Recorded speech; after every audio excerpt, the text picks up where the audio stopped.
This tutorial is intended for those using mouse and keyboard.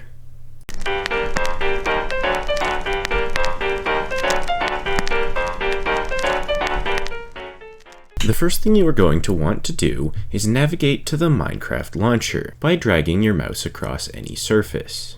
Then you are going to want to double-click on it by pressing the left mouse button twice, as shown here. When the launcher has loaded, you're going to want to once again navigate your mouse to the play button and left-click on that as well. Then you will have to wait for the game to launch. Once the game has successfully launched, left-click on Single Player and then Create New World. All of the default settings should be fine, but you can go ahead and name your world if you want. Now press Create New World. It may take a moment to load the world. This is nothing to worry about. Has your world loaded? Great! Let's try moving around. In order to navigate the complex landscape of Minecraft, you're going to use the W, A, S, and D keys, located on the top left of your keyboard. Primarily, you will be using the W key to move forward. In order to look around, drag your mouse across any surface. Dragging the mouse to the left will make you turn left, and dragging the mouse to the right will make you turn right. In a similar fashion, dragging your mouse up and down will make you look up and down. Think of this like your neck, or like pivoting your stance, since you can even turn fully around in circles. Let's practice moving around a bit by walking to a tree. Trees will look like this, or like this, or like this, or like this, or like this, or like this, or like this, or like this, or like this, or like this, or like this, or like this. Do you see a tree? Great! Look at it and press W. If you're finding yourself bumping up against a ledge, 1 block high up to about your waist, what you're going to want to do is jump. In order to jump, press the spacebar. The spacebar is at the bottom of your keyboard. In order to jump over a ledge like this one here, you're going to want to hold down W and press jump simultaneously. Did you get over the ledge? Great! Keep going towards the tree. Once you have found yourself at a tree, hold down left click. Make sure to hold down the left click button and not just tap it so that you can gather the wood.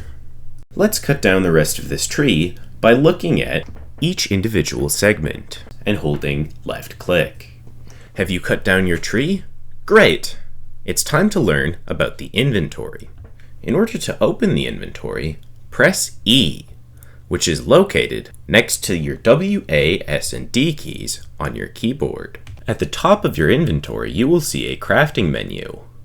You're going to want to bring your logs into this crafting menu. In order to grab an item, you're going to want to navigate your mouse on top of that item. Once you have done so, left click and you will pick up the item, or right click to pick up half of the items in the stack. A stack in Minecraft is any amount of items that is taking up one singular inventory slot. Pro gamer tip.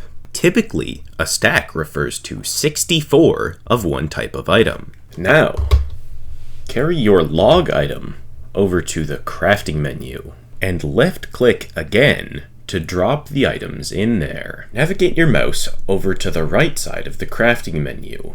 This will allow you to pick up the newly crafted items.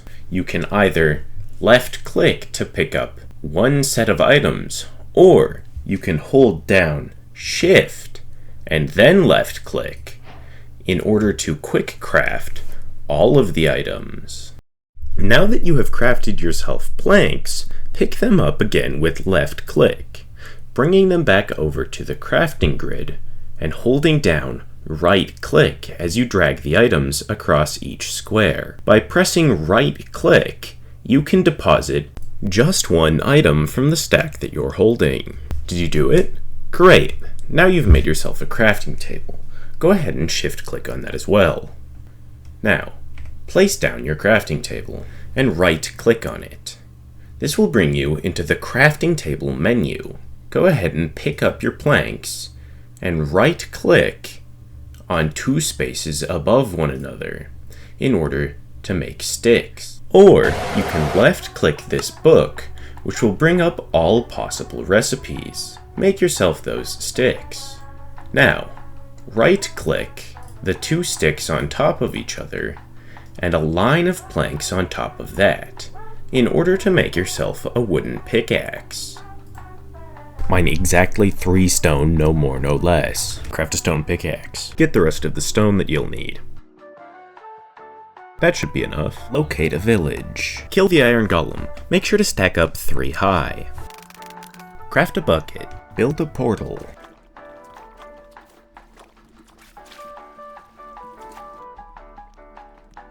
Light it with your flint and steel using right-click. If you did this correctly, it should take you out into a bastion. Drop down to where the gold is and make sure to take out the spawner. Loot all of the chests. Pro gamer tip: if you wear gold, the piglins won't get mad at you. Mine all of their gold blocks and trade that for ender pearls. Once you have at least 12 ender pearls, you'll be ready to leave.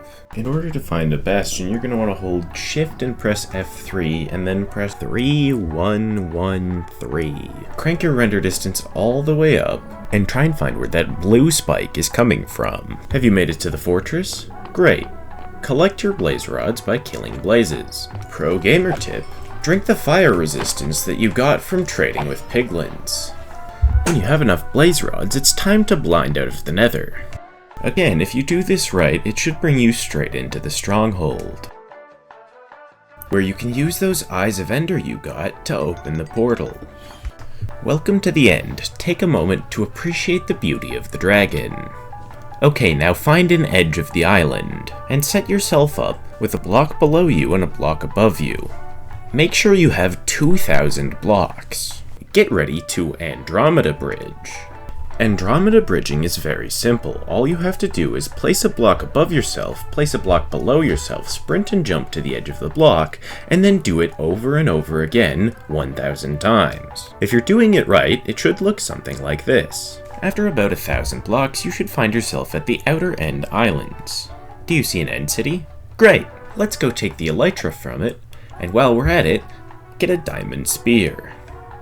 Now, let's fly back to the main island at maximum velocity and absolutely pummel the Ender Dragon. And now I think that after this tutorial, you're ready to take on the Aether.